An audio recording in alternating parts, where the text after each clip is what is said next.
समुद्र मझिरे अमेरिका चीन मुहांमुही कटकणा सत्वे कौशल सीमा पार है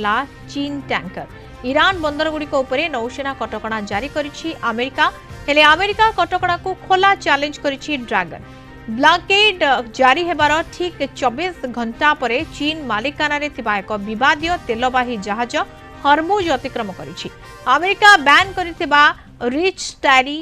नामक एही जहाजटी पारस्य उपसागर सफलतार सह बाहर को आसी काली अमेरिका कटकणा लागू करबा परे एही जहाजटी प्रथमे भୟରେ पछकु फेरी जाइतिला किंतु किछि घंटा परे एहा निजर चीन मालिकाना एवं चीन कर्मचारी सूचना प्रसारण करी पुणी थरे यात्रा आरंभ करितला एवं कौनसी बाधा विघ्न बिना गुरुत्वपूर्ण सामुद्रिक पथ अतिक्रम करितला उक्त जहाजरे प्राय 2,50,000 बैरेल मिथानल रहिछि तेबे ईरान रु नुहे बरं संयुक्त अरब एमिरेट्स